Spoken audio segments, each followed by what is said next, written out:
then you can see that within every human being, if you truly want to be a God-conscious, righteous person, there's a building from within that has to take place.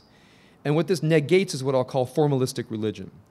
And you have it in every religion. For some people, it's study the Bible. For some people, it's to evangelize. For many Jews, it's to observe the mitzvot.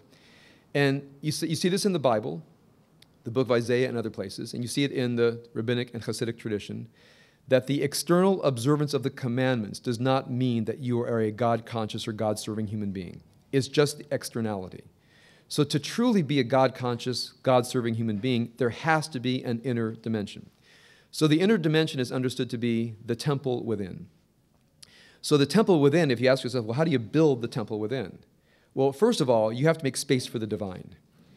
And what gets in the way of space for the divine is, of course, the ego mind, the destructive aspects of the self. And when I say destructive aspects, I don't only mean aggressive aspects, meaning anger and resentment and envy and so forth. I also mean inner destructive, guilt, fear, shame, and so forth. Both the externally directed flaws and the internally directed flaws can make God not present to us. On one hand, God permeates the universe and permeates the human being, but we can't be conscious of that divine if we're so conscious of the things that trouble us within, either aggressive tendencies or tendencies that attack one's own well-being. So I know there are many people that go through life, relatively successful lives. They show up, they do their work, they get through things. They're oftentimes prosperous, but deep inside, in the core within, when they're finally alone at the end of the day or early one morning or late one night, they look inside, there's a lack of meaning sometimes. There's a lack of well-being. There's a sense that they've somehow lost themselves. They're not exactly sure what they're doing. Once all the chatter and all the business ends, they look inside and they don't know what they're doing, why they're doing it. Sometimes they look at their marriages, sometimes they look at their work, and they say, I don't understand what I'm doing here. I got lost. Now, the fact that we get lost doesn't mean there's something necessarily wrong with our lives. It can just mean we've lost connection with our souls. In fact, a lot of folks are unhappy, and they think, well, I got to fix this thing that I'm unhappy about. The deepest reason they're unhappy is they've lost connection with the divine.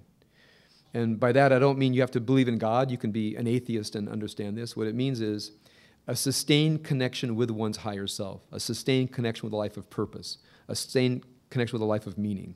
We all suffer from it.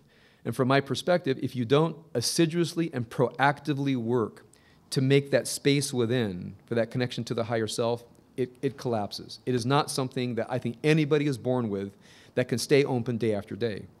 In fact, what some people do, as we all do, is they produce an outward affect to convince the world and themselves that they are in touch.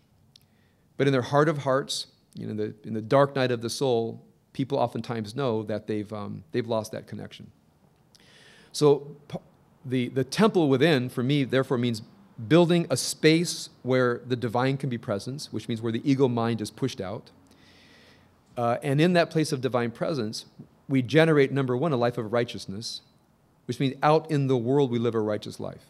We live a moral life filled with virtue. In the inner dimensions, we are people who are capable of love. The four garments of God I often mention, the experience of love, justice, truth, and beauty. And depending on one's theology, either a deep, sustained consciousness of the divine or a deep, sustained consciousness of the higher self. And from that place, you might say, is where the service to God takes place. So on one hand, service to the divine is through virtue. But on the other hand, I think from a Jewish and the perspective of many religions, the service to the divine is intimacy with the divine. We have a very strong belief in the Jewish tradition, especially in the Hasidic tradition, that God yearns for human intimacy, that God yearns to be in communion with the human soul, and we keep the divine out. And from a Hasidic perspective, this brings pain to the divine. In the Hasidic world, they don't believe an unmoved mover, a God that is so far beyond the human being that God sits in judgment and is in his way not moved by our own spiritual journeys. From this perspective, the divine is deeply involved in our spiritual journeys. So what happens? Now we have the metaphor, Tisha B'Av, which commemorates historically the destruction of the temple. Spiritually, Tisha B'Av symbolizes the collapse of the inner life of a human being. Now, sometimes when the inner life collapses, it's very noticeable and people suffer terribly and they go get help. But oftentimes when the inner life collapses, people are able to subdue the symptoms. They're able to live a life that is sometimes disconnected, sometimes a life that is not very moral, a life that doesn't have depth.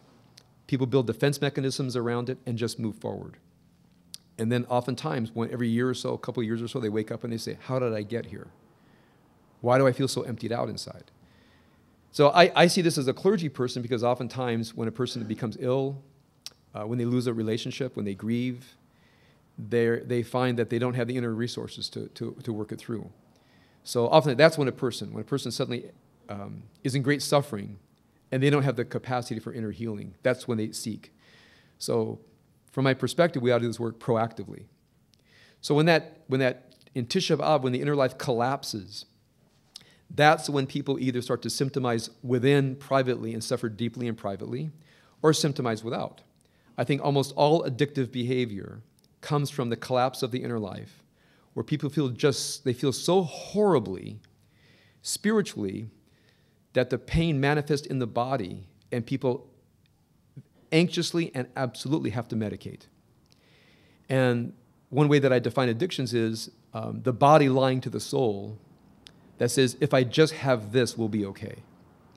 And of course, when you medicate the body, the soul does feel okay for a while. And then, of course, you need more. Because ultimately, however you medicate, whether it's a traditional addictive substance or just emotional kinds of addictions, however you medicate, you will need another fix. Because the great pain is from within. So every person who's ever gone into a 12-step program understands the collapse of the inner life.